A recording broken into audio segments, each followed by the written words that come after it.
ഇന്ന് നമുക്ക് ഹെൽത്തി ആയിട്ടുള്ള ഒരു പലഹാരത്തിൻ്റെ റെസിപ്പി നോക്കിയാലോ. ഇത് റെഡിയാക്കി എടുക്കാൻ വേണ്ടിയിട്ട് ആദ്യം തന്നെ 2 ശർക്കരയിലേക്ക് 1 കപ്പ് വെള്ളം ഒഴിച്ച് കൊടുത്തിട്ട് തിളപ്പിച്ചിട്ട് ഇതുപോലെ ഒന്ന് ഉരുക്കി കഴിഞ്ഞാൽ ഫ്ലെയിം ഓഫ് ആക്കി മാറ്റി വെക്കാം. ഇനി ഒരു 1/3 കപ്പ് കൂവപ്പൊടി ഞാൻ ഈ ഒരു ബൗളിലേക്ക് ചേർത്ത് കൊടുക്കുന്നുണ്ട്. അപ്പോൾ ഈ ഒരു ചൂടത്ത് എന്തുകൊണ്ട് നമുക്ക് വെള്ളം ഉണ്ടാക്കി കുടിക്കാനാണെന്നുണ്ടെങ്കിലും ഇതുപോലെ ഉണ്ടാക്കാനൊക്കെ ഏറ്റവും നമുക്ക് ശരീരത്തിന് നല്ലതാണ് കൂവപ്പൊടി. അപ്പോൾ കൂവപ്പൊടി നമ്മൾ എപ്പോഴും തിരഞ്ഞെടുക്കുമ്പോൾ നല്ലത് തന്നെ തിരഞ്ഞെടുക്കണം. അപ്പോൾ ഈ ഒരു കൂവപ്പൊടി ഞാൻ വാങ്ങിച്ചിട്ടുള്ളത് ഒരു വീട്ടിൽ നിന്നാണ് കേട്ടോ. Home made കൂവപ്പൊടിയാണ്. അവർ വീട്ടിൽ തന്നെ നല്ല ഫ്രഷ് ആയിട്ട് വൃത്തിയിൽ ഉണ്ടാക്കിയെടുക്കുന്ന കൂവപ്പൊടിയാണ്. അപ്പോൾ നിങ്ങൾക്ക് ഇതുപോലെയുള്ള ഹോം മെയ്ഡ് കൂവപ്പൊടി വാങ്ങിക്കാൻ താല്പര്യം ഉണ്ടെന്നുണ്ടെങ്കിൽ സ്ക്രീനിൽ കൊടുത്തിട്ടുള്ള ഈ ഒരു നമ്പറിൽ വാട്സപ്പ് മെസ്സേജ് ചെയ്താൽ മതി. 100% വിശ്വസിച്ച് വാങ്ങാൻ പറ്റിയിട്ടുള്ള കൂവപ്പൊടിയാണ് കേട്ടോ. അപ്പോൾ ഇനി ഇതിലേക്ക് 1 കപ്പ് വെള്ളം ഒഴിച്ച് കൊടുത്തിട്ട് ഒട്ടും കട്ടയില്ലാതെ നന്നായിട്ടൊന്ന് മിക്സ് ചെയ്ത് കൊടുത്തിട്ട് മാറ്റി വെക്കാം. ഇനി ഒരു പാൻ സ്റ്റോവിൽ വെച്ച് കൊടുത്തിട്ട് അതിലേക്ക് 1 ടീസ്പൂൺ നെയ്യ് ഒഴിച്ച് കൊടുക്കുന്നുണ്ട്. നെയ്യ് ചൂടായി വരുന്ന സമയത്ത് കുറച്ച് തേങ്ങാക്കൊത്തിട്ട് കൊടുത്തിട്ട് വറുത്ത് മാറ്റി വെക്കാം.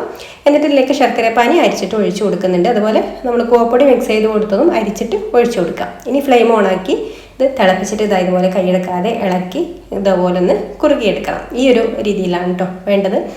അപ്പോൾ അതാ നമ്മുടെ കൂവ പായസമെന്നോ അല്ലെങ്കിൽ കൂവ വിരകിയത് എന്നൊക്കെ പറയാം കേട്ടോ ഈ ഒരു ഐറ്റത്തിന്.